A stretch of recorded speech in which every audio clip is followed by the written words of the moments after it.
Así Asa Radio. Reseñas. Muy buenas tardes. ¿Cómo andan? ¿Cómo están por acá la audiencia de Así Asa Radio y las compañeras de Así Asa Radio? ¿Cómo andan? Mirando por la ventana, por si llueve. Por si llueve, porque no llovió hoy. Llovió bastante, no sé ahora, en este instante no lo sé, pero... Así que tenemos una Santa Rosa... No, hay apenas unas chispitas de agua. Unas chispitas. Apenas. Es una Santa Rosa que llegó tarde, ¿no? Sí. Y discreta. Está bien, está bien. Lo que pasa es que, ¿sabes qué? Santa Rosa quiso acercarse a la primavera. Dijo, voy a esperar a septiembre. Está bien. Está bien. Pues, sabía más o menos, es un poco mítico, ¿no? Digo, pero un poco la historia de Santa Rosa, ¿tenían idea de cómo es? No, lo que yo sé es que a mi maestra de tercero de escuela, de la escuela número 10, yo le llevaba anémonas el día de Santa Rosa. Mira. Qué ¿Y por qué? ¿No? Era lindo igual, a mí me encantan. ¿Por qué? ¿Hay Porque la anémonas señora en se eso? se llamaba Rosa, sí, y le comprábamos a un florista, a una florería que estaba ahí por la calle San Martín. La escuela era en San Martín y Martín García, y yo le llevaba flores, y esas a mí me encantan, porque son como felpitas. Son así. una maravilla, Sí, pero me viste que encantan. las flores también tienen moda. Sí. Yo compraba siempre anémonas. No hay más Y ahora ahora. hace tiempo que no No las se veo. ven. Otra cosa que me encantaba eran las alberjillas, creo que es. ¿Alberjas? No, no la alberja de los guisos, no. Alberjillas, creo que se llaman. Son como unas florcitas rosadas, con una forma medio triangular, divinas, con un aroma exquisito. Y había siempre, Sí. y ahora hace años que no veo. Y con las anémonas me pasa lo mismo. Y amapolines.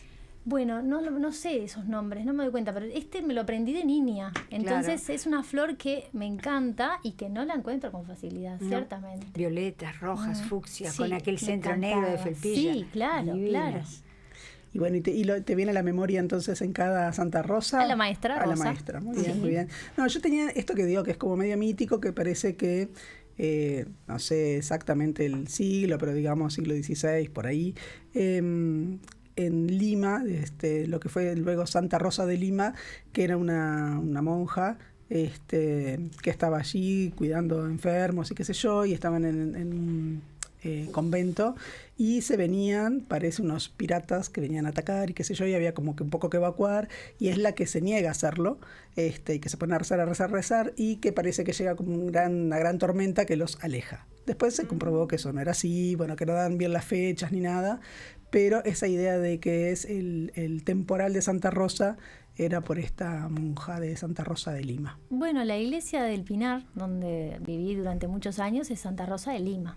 Mira. Ah, mira. Y bueno, y nosotros en algún momento formamos parte del virreinato, ¿no? Pero más allá de la Del coincidencia de las fechas, el fenómeno cósmico de la tormenta, ¿detuvo a los piratas? Parece que el fenómeno estuvo, pero que después lo que no dan bien las fechas es que si esos piratas estuvieron en esa fecha. Sí, que el fenómeno fue una tormenta grande. Por eso después es como todo, que te quitan la explicación mítica, que es más linda igual Es más linda, de escucharla. Pero bueno, venía un poco por ahí. Usted siempre nos trae datos curiosos, Arta Sánchez. De vez en cuando. Muy bien. Igual habría que chequear bastante más. Esto lo estaba diciendo un poco de memoria. No lo preparé para hoy, pero bueno.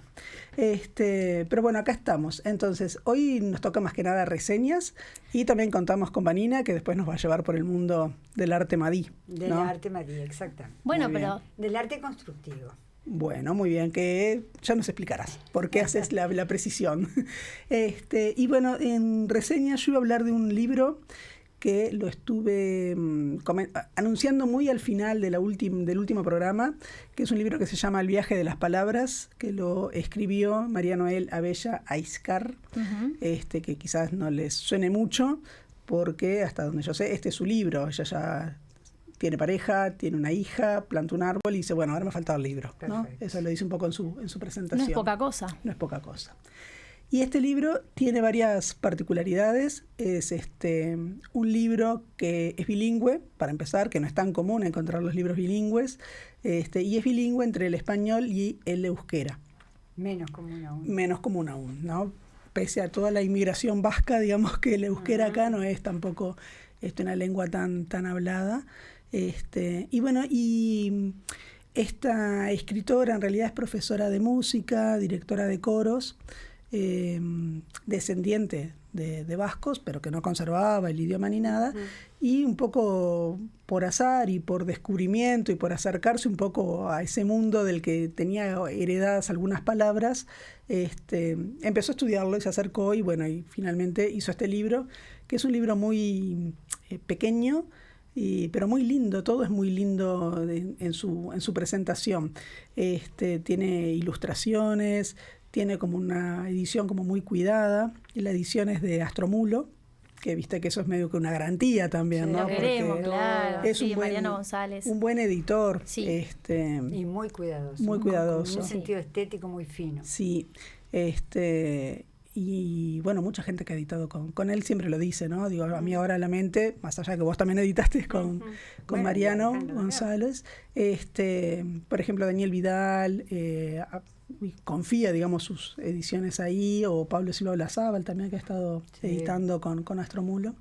Entonces, bueno, tiene como el cuidado, ¿no? Digo, generoso con los márgenes, en un tamaño de letra que se puede leer muy bien. Y es un libro breve, son 13 capítulos, cortitos, en general de una carilla, lo sumo 2 carillas, donde, bueno, se va narrando de alguna manera este acercamiento de la autora a el euskera, con cosas que son biográficas y otras que no, que son inventadas, así lo declara un poco en la presentación. Y está escrito, se nota que está escrito con mucho cariño, digamos, por esa especie de delicadeza en todo.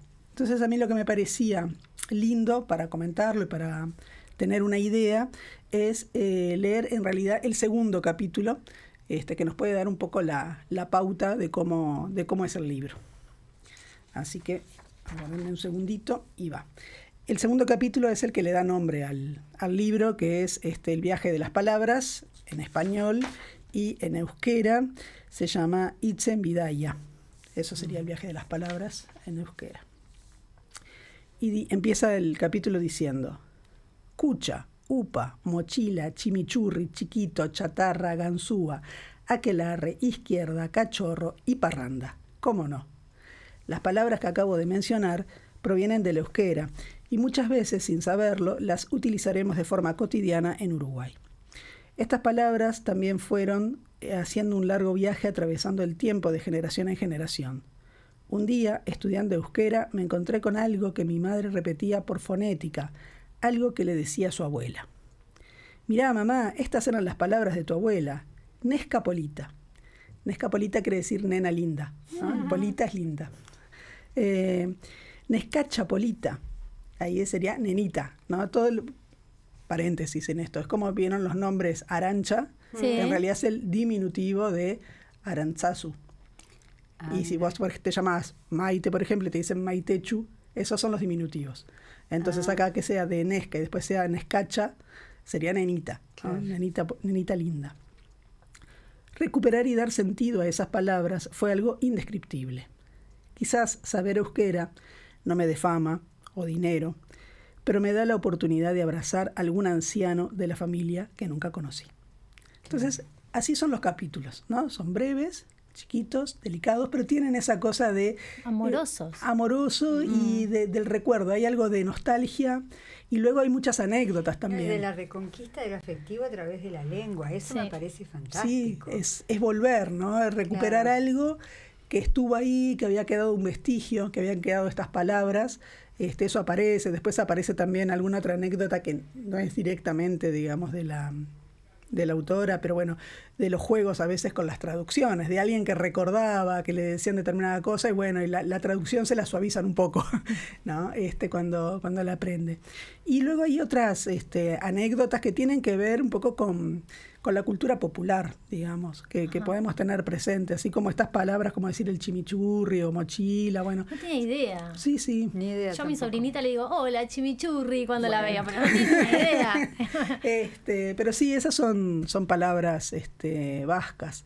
Y bueno, entonces es como un descubrimiento de esas cosas. Yo no quisiera leer más capítulos por el hecho de que en realidad, como dije, son 13 capítulos. Claro. Entonces también es como quemar todo, leerlo, quemar todo. Y la gracia está en que uno se quede con las ganas de leerlo. Sí, claro. Se lee muy rápido. Sí. porque es breve, pero se lee muy rápido porque a uno se queda prendado de cierta musicalidad, Sí. digamos, del libro, que no es un dato menor, también el hecho de saber que la autora tiene un vínculo con la música, ¿no? Entonces juega muy claro. bien, digamos, en cómo elegir, el ritmo que tiene la prosa, está muy bien en ese sentido. Y si alguno después, de paso, quiere conocer un poquito más acerca del vasco, tiene siempre del otro lado la página en euskera. Esa lengua que es tan rara que no se sabe muchas veces de dónde viene, no se parece a nada, digamos, porque no se parece ni al latín, ni al griego, es como un misterio. Es todo un misterio. Como una especie de eslabón perdido en algún momento de vaya a saber qué. Pero bueno, es una forma de acercarse. ¿Y de ahí venís vos, Vanessa, o no? Sí, bueno, yo tengo un poco Arta ahí Sánchez. una pata ahí en la cultura vasca. Y bueno, y por eso me parece lindo también traerlo. A vos, Alejandra, que las cuestiones así también con la cuestión migrante Me tira. te Me gusta, tira por lo ¿no? galego. Por lo gallego, ahí va. Acá aparecen así algunas cosas que tienen que ver de pronto con costumbres, ¿no? Claro. Bueno, mi abuela hacía tal cosa Sí. yo qué sé, no sé, para que parara de llover, o hacía tal otra, y bueno, ¿de dónde vienen? Esas cosas de color local son preciosas. Sí. Además, generalmente son cosas que se recuperan, porque nosotros las hemos perdido porque pertenecemos, por supuesto, a otras generaciones, otras culturas. Pero la recuperación de esa cosa de color local, que está teñida concretamente de la circunstancia cultural de la que se proviene en términos populares, es precioso. Sí, A mí me encanta. Y tiene esa cosa también de nosotros conocer un poco las raíces que son de todos lados. Sí. Y también hay una parte del libro que, por ejemplo, que dice, bueno, yo tengo tal cosa como ritual, ¿no? Que comenta ahí. Dice que sé que no es una tradición, pero bueno, en algún momento las tradiciones se empiezan a formar, ¿no? Claro. Se empiezan a forjar. Entonces también a veces uno recupera y creo que es como una cosa de recuperación activa, cuando uno también empieza a crearlas y a Claro. decirlas y a difundirlas. Vane, ¿y dónde se consigue el libro? Bueno, este libro se consigue en el Centro Vasco Aice Egoa, que se pueden comunicar ya sea por las redes sociales que tienen, o también pueden llamar al 098-651-652, porque también va a tener, digamos, en papel son 70 ejemplares lo que se hicieron, es una tirada chica, pero va a haber distribución digital. Ah, qué bien. Entonces se pueden contactar, les pasan el Claro. PDF, les dicen de dónde descargarlo, Qué buenísimo. y ahí lo pueden ver. De verdad que está muy bien, ya les digo, yo me lo leí incluso en el celular, porque está muy bien diseñado, es cómodo para leer, o sea, no es esa cosa que si la pasás a otro formato te complica la vida ni nada de eso. Entonces, bueno, eso para comentar sobre este libro en Muy particular. bien. Muy bien, entonces, ¿qué le parece? ¿Cerramos? ¿Nos vamos al bloque próximo? Bueno, ¿Qué yo dice? venía ¿Qué con propone? venía con una recomendación más. Ah, perfecto. Sí, se puede, usted me ¿Cómo dice, no? Dopico. ¿Cómo no? ¿Cómo andamos de tiempo? ¿Estamos Muy bien? bien. Está. Sí. Bueno, entonces la otra recomendación tiene que ver con la poesía, que a usted tanto le gusta. Tanto. Que es un taller literario que se llama Taller Literario Poesía y Política, que lo va a estar coordinando Daniel Vidal, que lo mencioné hace un ratito. Daniel sí, Vidal, claro. profesor de literatura uruguaya, de Facultad de Humanidades, gran estudioso de los anarquismos en el Uruguay. Sí. Tienen trabajos maravillosos sobre Florencio Sánchez y el anarquismo, bueno, hasta donde sí, hasta donde no, etcétera. Y este taller se va a realizar a partir de este miércoles, de pasado mañana, del 3 de septiembre y hasta el 3 de diciembre. Son todos los miércoles de 4 de la tarde a 6 de la tarde en el Museo de la Memoria, ¿sí? Que es en Instrucciones casi Boulevard Valle y Ordóñez, o propios, como le seguimos diciendo, la mayoría. Este taller es con entrada libre, sí, se pueden inscribir, para eso hay que mandar un correo electrónico, ya les digo, a museodelamemoria@imm.gov.uy, o pueden llamar al 2355-5891. Es abierto a todo público, ¿sí? Digo, no es solamente para el público universitario, sino realmente es abierto a todo el público, y va a ser un taller de lecturas, pero dentro de su planificación está la confección de un folleto poético, y van a haber distintas personas que estén participando, distintos invitados. Entre ellos va a estar Sonia D'Alessandro, también profesora muy conocida de Facultad de Humanidades, profesora que también trabajó en el IPA. Sí. Luego va a estar las poetas Patacoche, Sandra Petrovich, los poetas Mariano González, lo volvemos a mencionar, Mariano, y Santiago Lapine. Así que esa era otra recomendación que no quería olvidarme porque empieza este miércoles. Entonces ya se puede escribir, se pueden contactar por teléfono hasta las 6 de la tarde para la asistencia. ¿Cuántos miércoles va a funcionar? Y son todos los miércoles del 3 de septiembre al 3 de diciembre. Así que serán más o menos unos 12 miércoles, una cosa así. Unos cuantos. Es largo. Y bueno, octubre, noviembre. Sí, también se puede un poco como elegir a cuál encuentro ir. No hay una obligación, no hay una obligación de ir a todos. Si de pronto uno te interesa más, vas a ese. En fin, bien. Ahora sí, Pico. Ahora sí. Entonces nos vamos a nuestro primer corte de la tarde. Muy bien. Así es la radio. Libros en el aire. Buenas, soy Muñe y los quiero invitar el próximo 13 de septiembre en Salvador Estudio, en la zona de Palermo. Vamos a realizar un espectáculo llamado Botox con una gran banda de amigos en lo que haremos un evento con aires gitanos. Los esperamos por ahí, un abrazo grande. Tengo los códigos, mi arte marcial, alguien anotándome las cosas. Susurros, rumor de autos, luces de ciudad, música a las rocas, todos los días a partir de las 10 de la noche, acá, en Uniradio. Bilongo. El desarrollo de la música en el Caribe, su influencia en otras latitudes y las fusiones con otros géneros. Un encuentro con la música en clave afrolatina. Escuchalo los jueves a las 20 horas en la 107.7. Uniradio.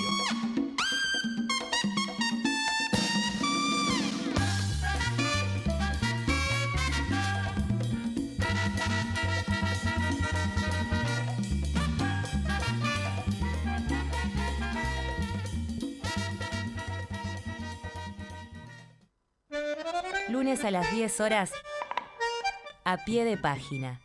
Un programa destinado a presentar investigaciones y conocer investigadores en el marco de las ciencias sociales. Una forma de verlo de siempre con otros ojos. Lunes a las 10 por Uniradio.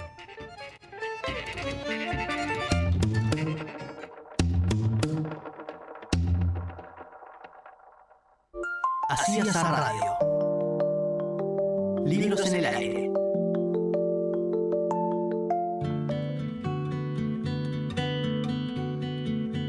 Es una casa extraña, mira, la mano abre de pronto puertas dormidas. Son finas escaleras y altas ventanas. Las ventanas están abiertas y se oye voces cantar.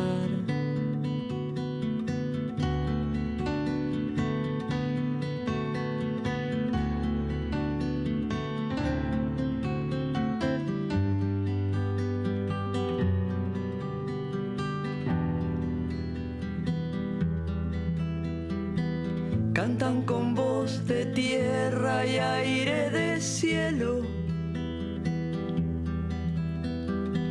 Lentas voces descienden peldaños negros. Blancas voces descienden por temblorosas columnas estiradas. Cantan con aire ausente y voz de viento. Suenan como dormidas y doloridas las hondas voces lentas. Suenan como cansadas y lastimadas de heridas viejas.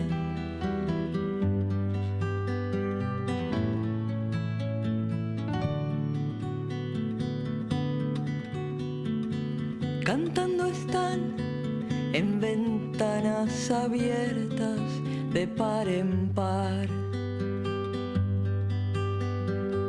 Cantando están en ventanas abiertas de par en par.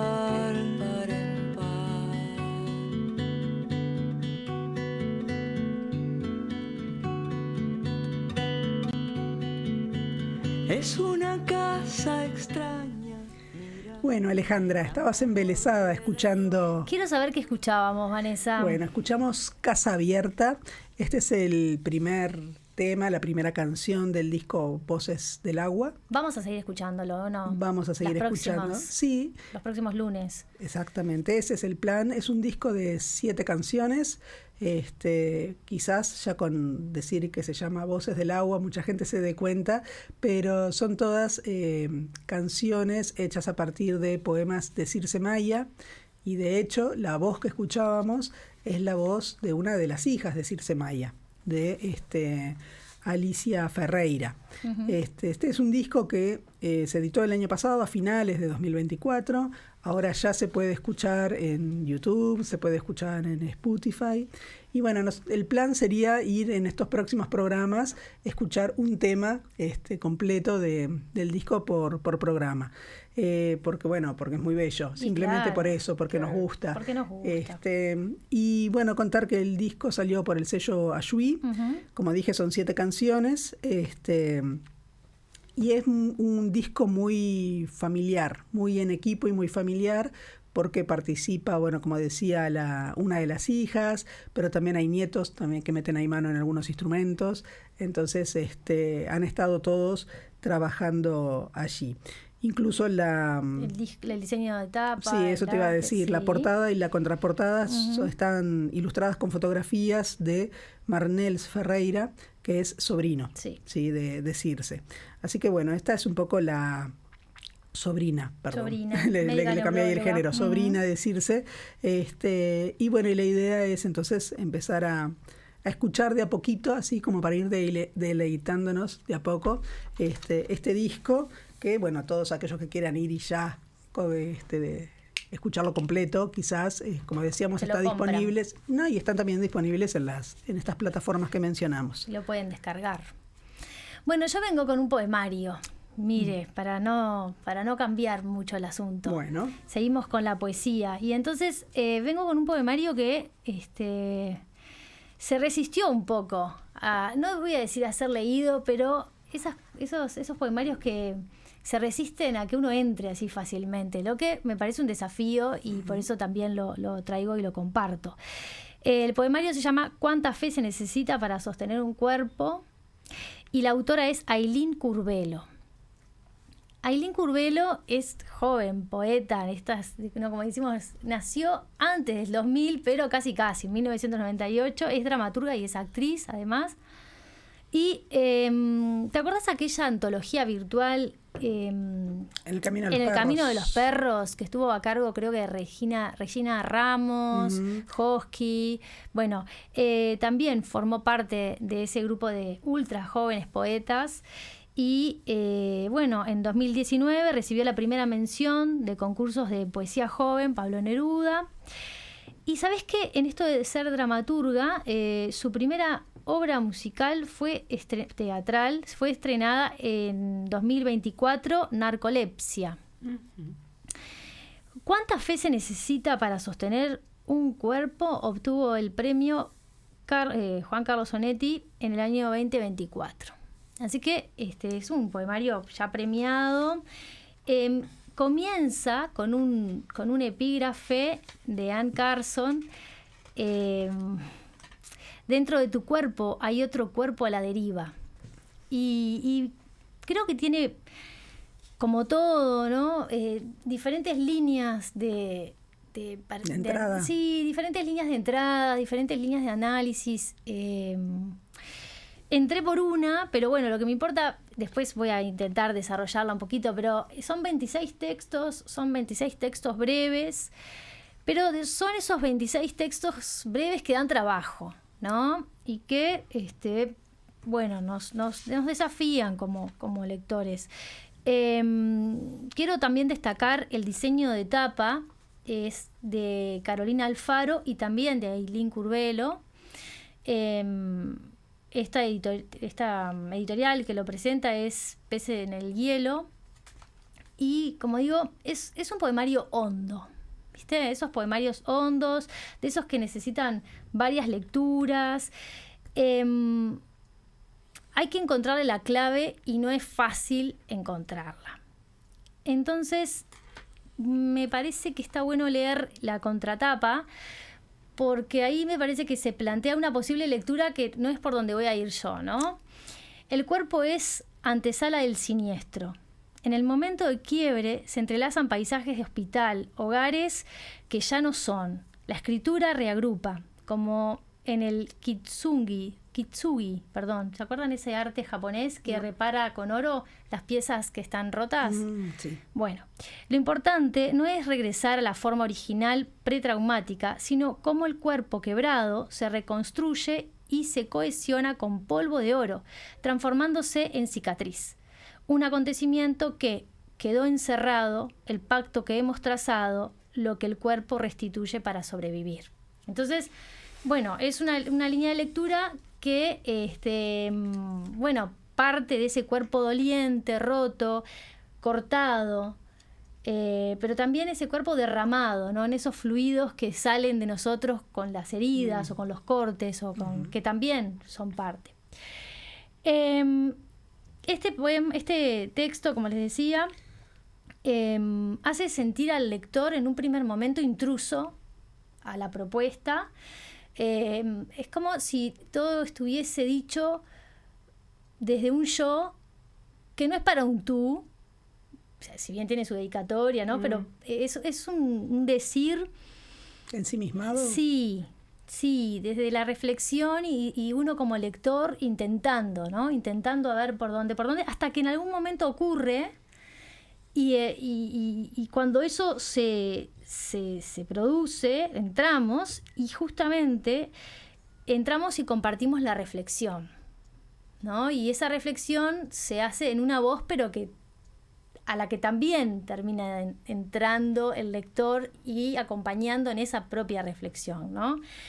Entonces, porque me parece que la reflexión está en esto de qué nos hace sentirnos yo, ¿no? ¿Qué experiencias humanas hacen que nos sintamos yo? Y entonces propongo comenzar con una lectura.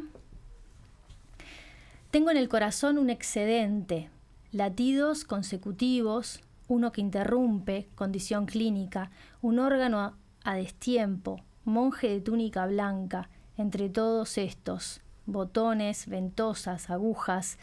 Soy del paisaje de hospital, silencio artificial y desconcierto, mis oraciones dentro del quirófano, un contrapunto entre lo que soy y el legado que me dieron.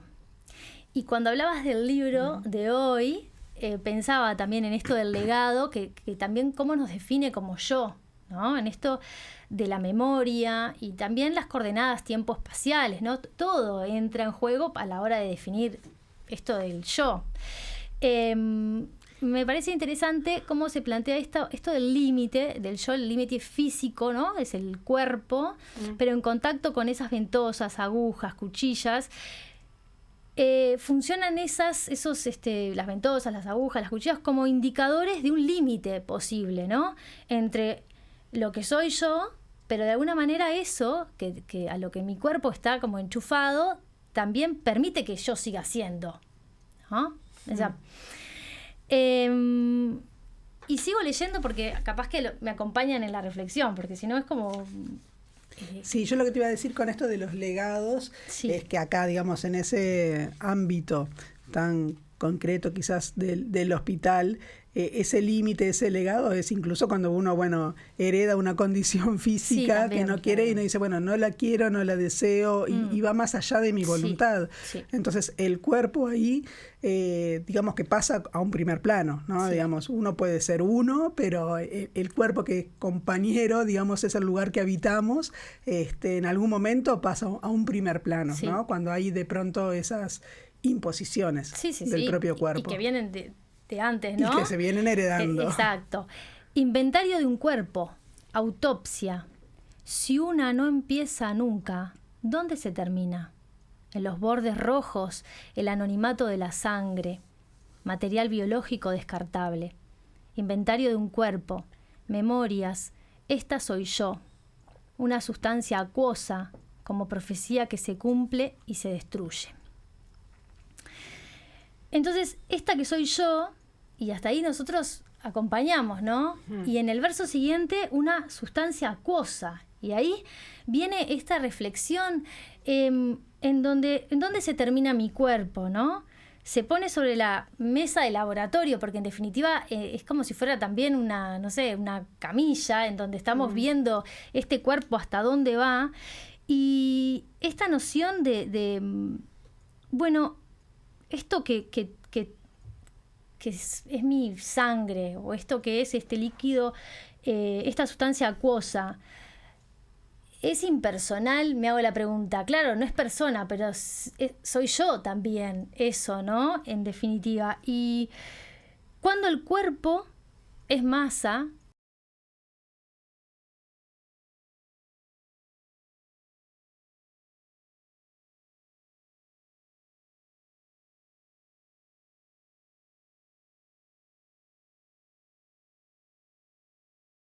desde la dureza o el dolor o la despersonalización, ¿no? Esa sustancia, pero la pregunta es, ¿cuál de todas las partes del cuerpo hacen al yo?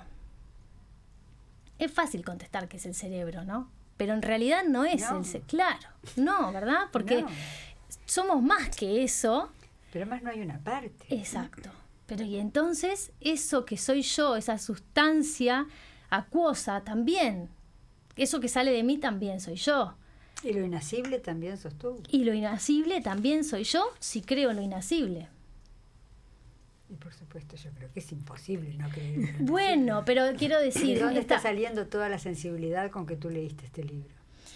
Bueno, yo coincido plenamente contigo, pero digo, esta cuestión así como de...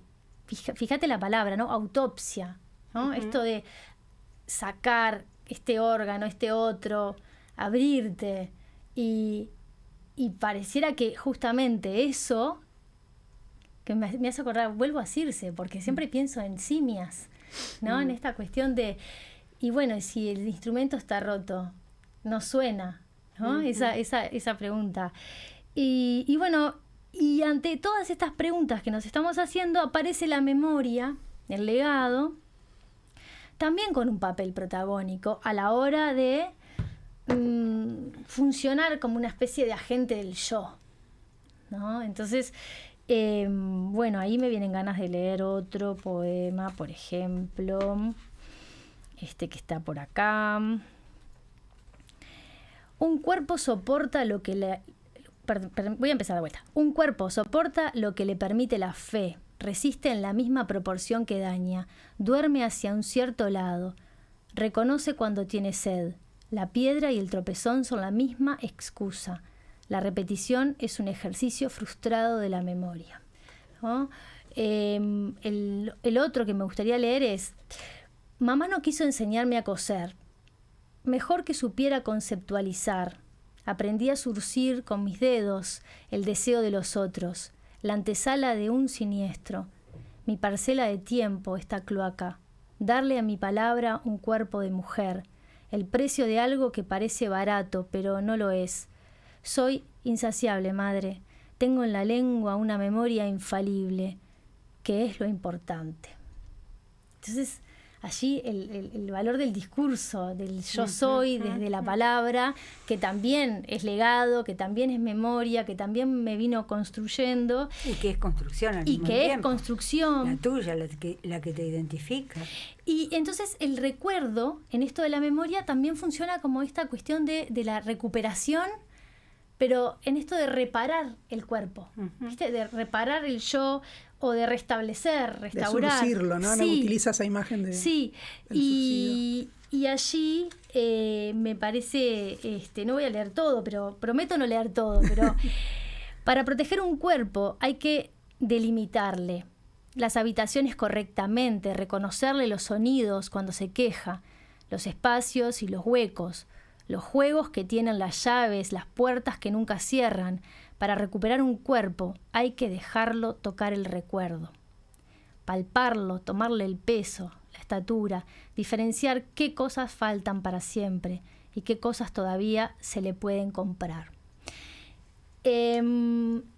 Entonces, las imágenes del cuerpo en este poemario van a ser la casa de luto. El cuerpo es intertextualidad,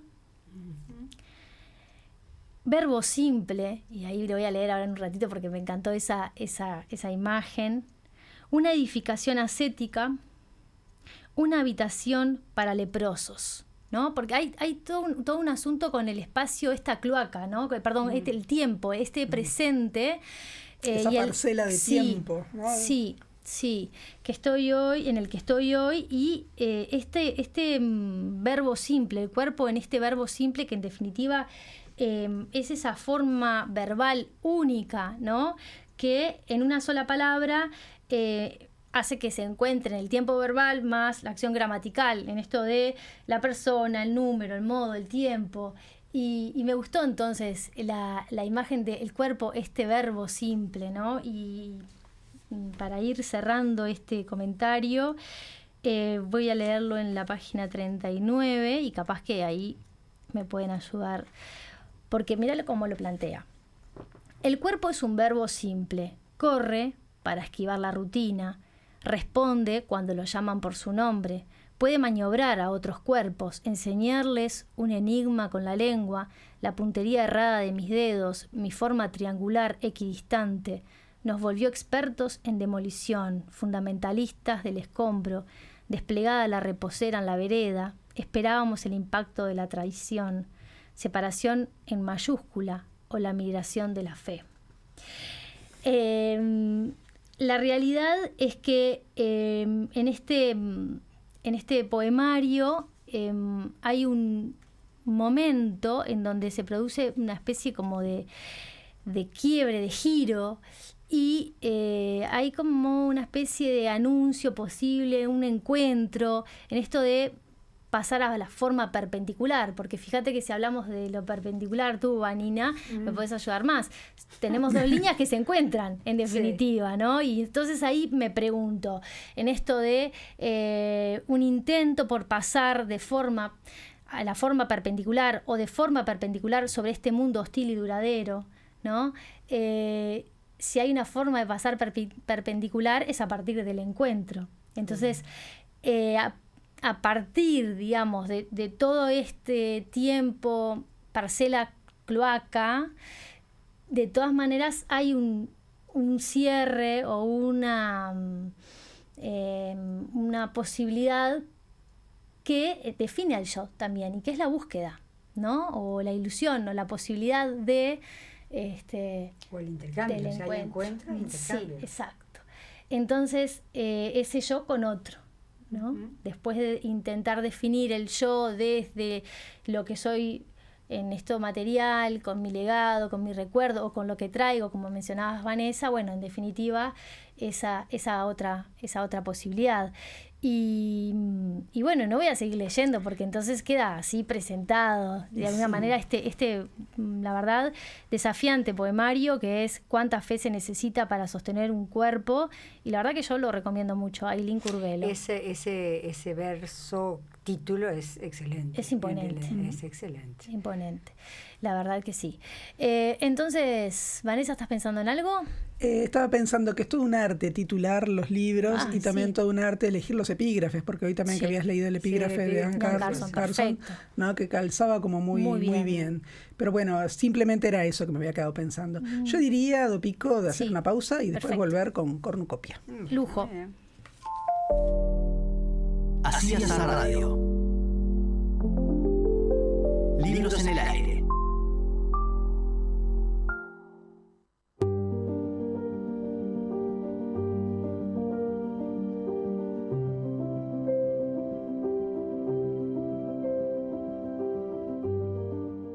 Soy integrante de la sección bioquímica de Facultad de Ciencias y estoy a cargo de un grupo de investigación que realiza investigación antártica desde hace 18 años. Nosotros trabajamos tratando de descifrar cuáles son los mecanismos de adaptación a condiciones extremas. El proyecto que se encuentra en mayor grado de avance está relacionada con el desarrollo de una enzima que se llama fotoliasa, que tiene la capacidad de reparar las lesiones que la radiación ultravioleta produce sobre el ADN y que está involucrado además en el fotoenvejecimiento y en el desarrollo o el potencial desarrollo de cáncer de piel.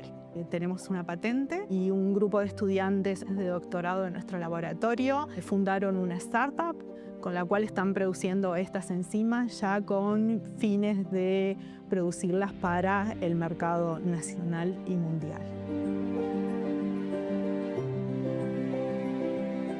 La Universidad de la República concentra la mayor parte de la investigación del país y en todos los campos de conocimiento. Hay muchas décadas de acumulación y de planificación en diferentes instrumentos que permiten una carrera investigadora y tiene fuerte relación con el sector productivo, pero también supone tener laboratorios, también supone tener equipamiento. Todo este acumulado está en el límite de empezar a retroceder en la medida en que no se inyecten nuevos recursos para que este sistema científico no empiece a perder lo que ya ha invertido la sociedad en él.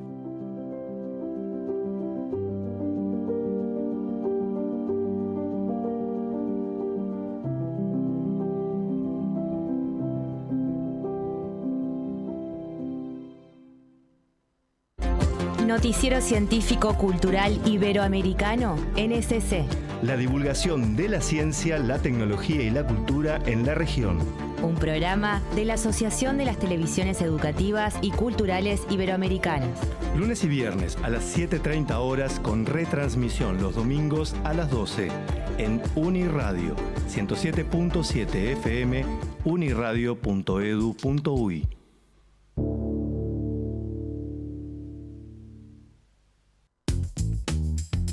Vida universitaria. Taller sobre innovación financiera en Uruguay. La Facultad de Ciencias Económicas y de Administración organiza en colaboración con el Banco Central el taller P2P Financial Systems. El taller celebrará su 11ª edición los días 18 y 19 de septiembre en Montevideo bajo el lema Descentralización, Inclusión y el futuro del dinero. Más información e inscripciones en p2pfisi.com.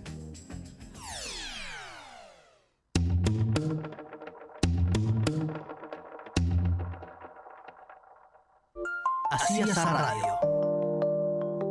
Libros en el aire. Así es la radio. Cornucopia.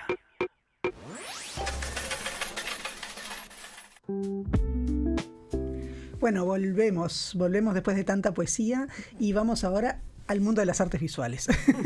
Estamos con Vanina Regui, que es nuestra guía, ¿verdad?, en este mundo, y nos ibas a conversar hoy acerca de la exposición que hay en el Museo Nacional de Artes Visuales sobre, mejor dicho, la obra de Carmelo Ardenquín. Exactamente. Y la siguiente parte del título de la muestra es En la trama del arte constructivo. Ahí está, ¿no? Exactamente. Bueno, contanos.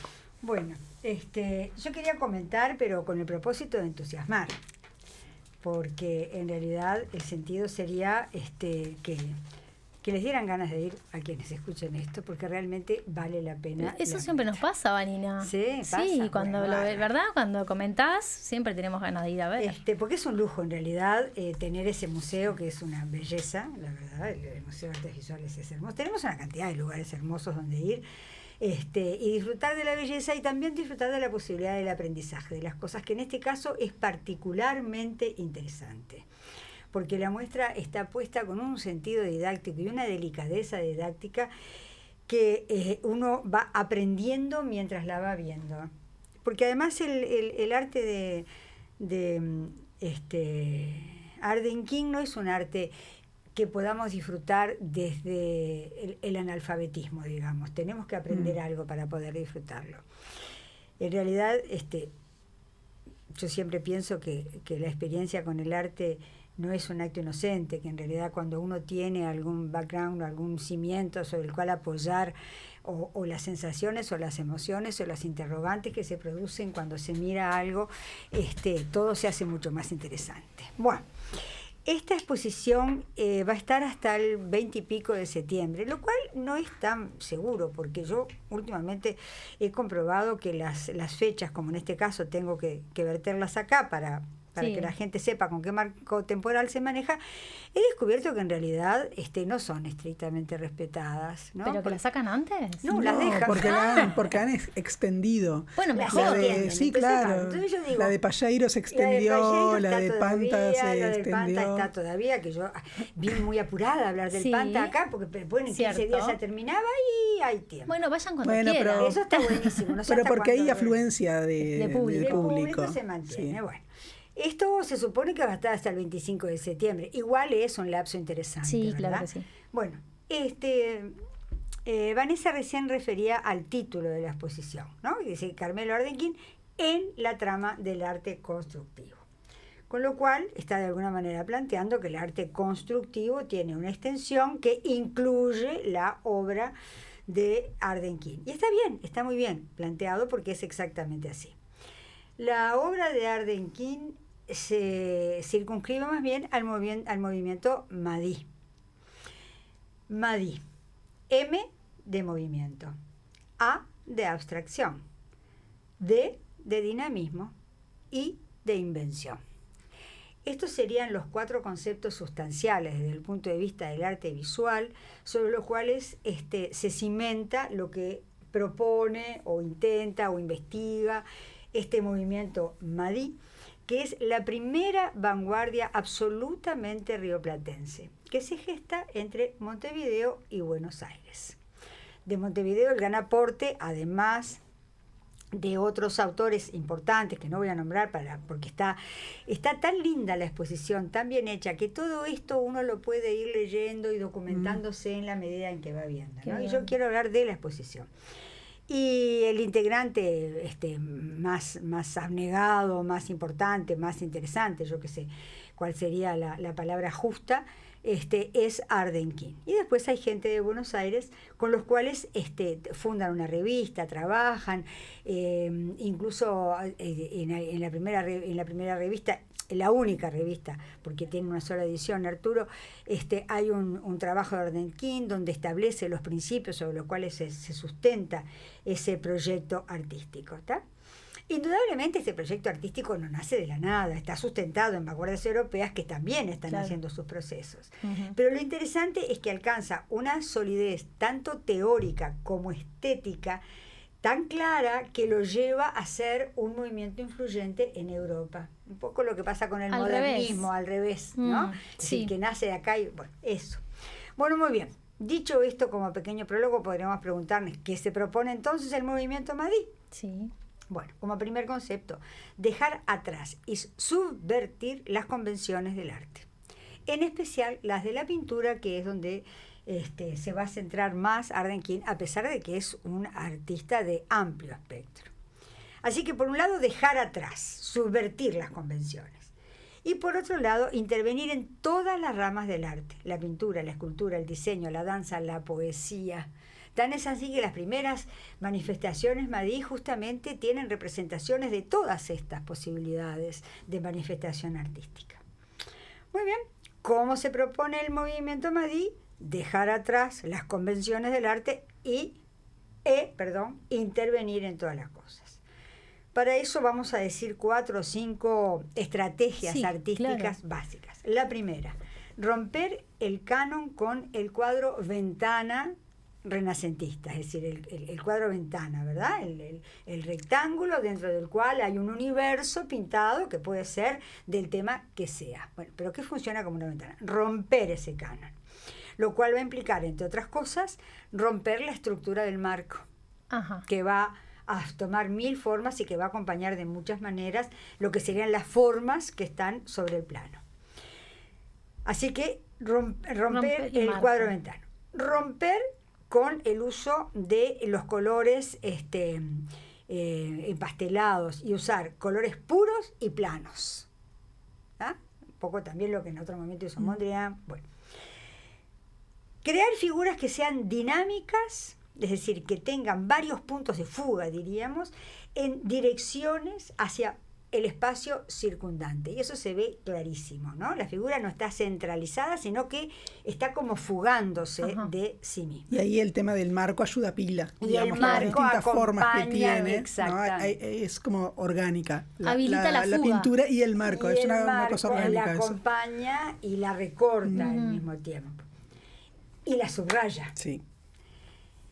Y después la otra cosa es jugar con lo lúdico, jugar con el azar e invitar la participación del veedor a los efectos de promover en él el descubrimiento de su capacidad creativa. ¿tá? Es decir, un intercambio dinámico ahí, para lo cual se precisa una obra dinámica, no solamente una obra de observación, sino una obra en la que sea posible intervenir.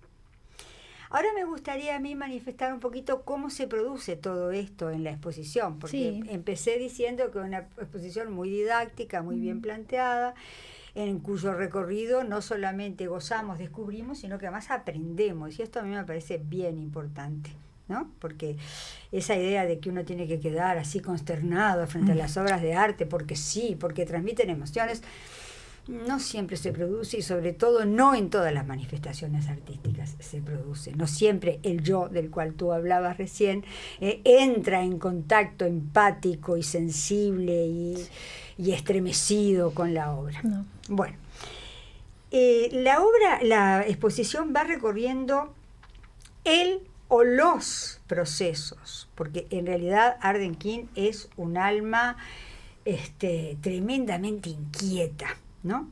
Entonces los procesos de búsqueda, de investigaciones y de creaciones de este artista del que hablamos. Hay un primer salón, son 3 los salones. En el primer salón entramos y apenas entramos a la izquierda hay un esquema que está en la pared, que sintetiza y expone todo el trayecto de búsqueda que se da entre 1913, que es la fecha de nacimiento de Ardenkin, y 1910, es decir, toda la vida. ¿Ah? Y hay allí varios conceptos interesantes y cómo se entrelazan con otros movimientos, y de eso yo saqué esta frase que me parece que sintetiza muy bien la cosa, ¿no? Que es un concepto clave. Y dice así: con Madí, es decir, con este movimiento del que hablamos al comienzo, la geometría plantea la siguiente ecuación: juego más invención es igual a creación. Aquí el concepto de invención, que vamos a desarrollar un poquitito más adelante, es fundamental. ¿Sí? ¿Por qué? Porque este arte que plantea Ardenkin, que es una búsqueda de carácter visual, es un arte de invención, no de representación. Ajá. Entonces, inventar. ¿Desde dónde? Sí. Desde donde inventa la pintura, que es una de las tantas formas del arte. La forma, el plano, ¿no? Que son los elementos sustanciales de la pintura, y el color. Muy bien. Ya hablamos del acrónimo entonces de movimiento, abstracción, dinamismo e invención. Y este acrónimo y este movimiento da su fecha de parto en 1947. ¿Está? Muy bien, ahí entramos, vemos ese esquema, al principio no lo entendemos, pero cuando nos vamos a la exposición tenemos que volver a detenernos en él y vamos a ver que su lectura es un código mucho menos críptico cuando salimos de la exposición.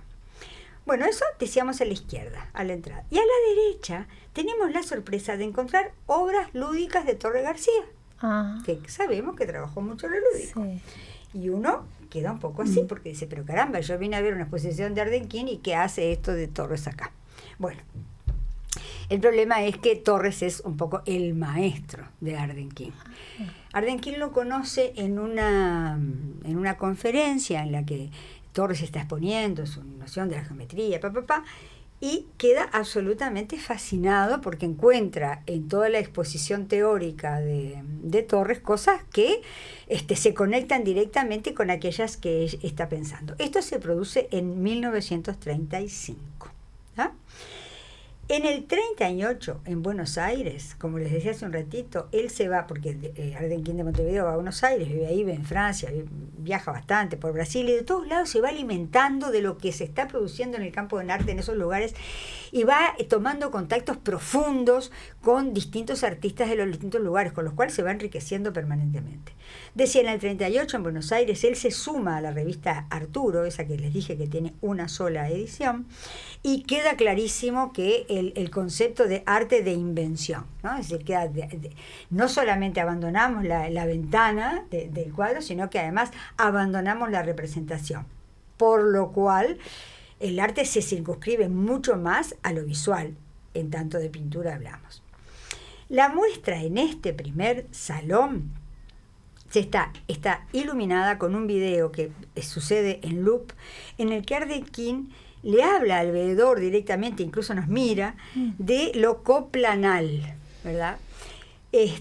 Que es la cooperación entre los planos y que tiene muchísimo que ver con el arte lúdico, ¿no? Son planos, son formas geométricas que están entrelazadas en sí por algún material, ¿no? Y que puede ser en algunos casos hilo, en otros casos varillas de metal o de madera, y entonces el veedor, que ya deja de ser veedor y pasa a ser un participante, puede moverla, crear nuevas formas, encontrar nuevas incluso maneras. En el video que va moviendo él, va mostrando, ¿no?, las formas. Así. Es lindísimo. Entonces ahí se concentran lo lúdico, lo creativo y lo coparticipativo, principios de su relación con el arte. Bueno, después de esta experiencia tan interesante entre el esquema, Torres, la visualización de las obras que están expuestas allí, detenernos y ver más de una vez ese video, porque decíamos que está en loop, pasamos al segundo salón. Y ahí seguimos encontrando la no representación, las formas irregulares de los marcos que realmente asombran y cada vez son más creativos, el dinamismo de las formas, escapándose o intentando escaparse por los rincones más insólitos de esas formas geométricas que componen los marcos. Y queda clarísimo eso que decíamos al principio, ¿no? La intervención en todos los planos del arte. Y en este salón resultan particularmente asombrosos e interesantes los poemas móviles, que son una de las tantas incursiones. Y que además son muy importantes en ese plano de la invención que decíamos, ¿no? Inventar. Entonces, ¿qué es lo que hace? A lo visual, que es su campo, suma lo verbal, a través de una serie de recursos, ¿no? Donde él mismo ahí en otro video plantea la significancia del azar como parte justamente de este juego creativo y de invención permanente, que se inventa, se reinventa. Entonces hay cajas, esas aparecen en el video, cajas que tienen pegadas palabras que funcionan como dados. Claro. Es como si fuera en cada cara, digamos, no si fuesen cúbicos o rectangulares, pero en cada lado, en cada cara va cambiando, digamos. Entonces tú tirás esos dados y bueno, las palabras que te quedan o las expresiones que quedan son unas, son otras y se relacionan de una manera diferente con la cara del otro dado que quedó una vez con un lado, como son los dados. Hay otra experiencia que son cilindros que aparecen todos en unas cunitas que los contienen y tú podés mover esos cilindros, entonces se componen poemas distintos porque esos cilindros tienen palabras inscritas. Está el móvil, no sé si lo viste tú, sí, Vanessa. Y también está el móvil, ahí está que son con cuerdas y tenés Son cada letra. Pequeños cilindritos que tienen letras de un lado y del otro y que están unidos entre sí por hilitos y están suspendidos en el aire. Hay una varilla que es paralela al suelo, digamos, que es horizontal, desde la cual cuelgan todos los hilos con esta sucesión de letras que, bueno, bailarán en el aire y compondrán distintas palabras y las palabras compondrán distintas expresiones. Bueno, las fichas con el mismo propósito, las hojas troqueladas. Y en el tercer salón se profundizan particularmente las investigaciones de las que ya hablamos, pero va incursionando en el uso de nuevos materiales, de materiales que también son mucho más modernos, el acrílico y el metal. Con el metal por momentos llega a lo espacial porque se sale del plano, del plano del cuadro, y entonces incursiona, y con el acrílico particularmente incursiona con la ruptura del plano, que deja de ser plano y empieza a ser curvo. Es decir, es un placer. Hay que ir. Hay que ir. Muy bien. Bueno, entonces terminamos nuestro programa número 16. Muy bien. Y nos vemos el próximo lunes con más cornucopia, con más reseñas y bueno, con una posible entrevista. Muy bien. No revelamos. No revelamos, no revelamos. Muchas gracias. Esperaremos a saber entonces. Muchas gracias. Buenas tardes.